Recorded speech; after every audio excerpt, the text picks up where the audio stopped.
The Thomas family seemed like they had everything together. Stephen Thomas was 39. He worked as a manager at a busy car dealership. He was well-dressed, polite, and known for being a family man. His wife, Rachel, was 36. She stayed home to raise their 2 children, Ella, 8, and Liam, 11. She volunteered at the church, helped with school fundraisers, and always brought cookies to the neighborhood events. Their house was neat. White fence, fresh flowers in the front yard. Their Christmas decorations were always on point.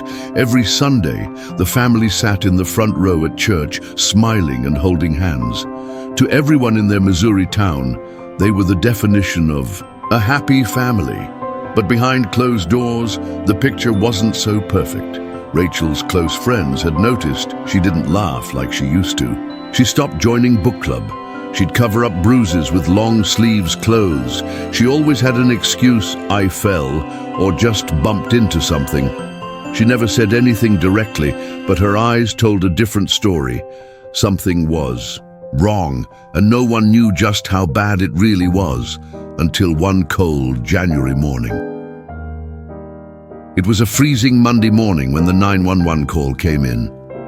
Stephen's voice was panicked and shaky. "My wife. She's not breathing. I just woke up and found her on the floor." Medical teams rushed to the house. Rachel was on the bedroom floor, still wearing her nightwears. Her skin was pale, her lips slightly blue. There were no wounds, no blood, no signs of a struggle. It looked like she just died in her sleep. Stephen said she had complained of a headache the night before. He said she took a pill and went to bed early. To some, it sounded believable. Heart problems could strike without warning. People do die in their sleep, but something didn't sit right with the first responders. Rachel's body was cold, but the bedroom wasn't. Her hands were neatly folded. The room was too tidy for someone who had collapsed suddenly. And why? Didn't Stephen call sooner? They asked him what happened that night. Stephen stuck to his story. "We argued a little about bills, nothing serious. She went to sleep early. I stayed up watching TV. I woke up this morning, and she was like that." Rachel's body was taken for an autopsy. There were no physical injuries, but the medical examiner wanted to be sure. Rachel's younger sister, Emily, wasn't convinced from the start. She told detectives something chilling. "A few months ago, Rachel said to me, if something ever happens to me, don't just assume it was natural. Look at Stephen first." Emily explained that Rachel had been unhappy in her marriage for years. Stephen was controlling. He tracked her phone. He got angry when she spent time with friends. He had cheated before. And Rachel had recently found messages on his phone from another woman. She was thinking about divorce, but she was scared. Stephen had told her more than once that if she ever left him, she'd regret it. Detectives took the tip seriously. They got a warrant to check Stephen's phone and computer. That's when the story began to unravel. Before we continue, please like and subscribe to this channel for more thrilling story. Stephen had deleted some things, but not everything. Police recovered search history from a private browser window. The searches were disturbing. How to make death look natural, sleeping pill overdose signs, how to poison someone without getting caught.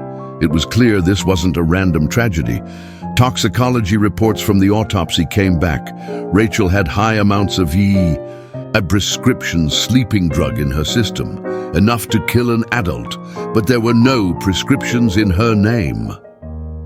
Where did the pills come from?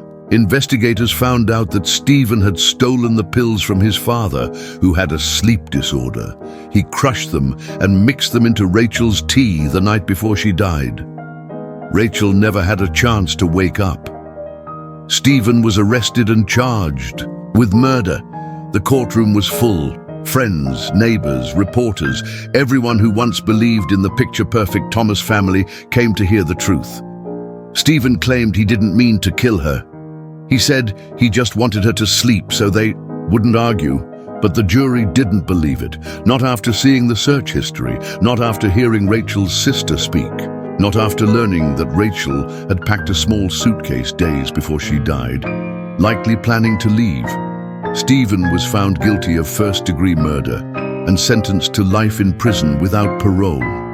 Rachel's children were placed in the care of their Aunt Emily, who promised to love and protect them the way their mother had tried to. The town was left in shock. No one had imagined that such darkness lived inside that happy-looking home, because sometimes the worst secrets aren't hidden in the shadows, they're hidden behind a smile.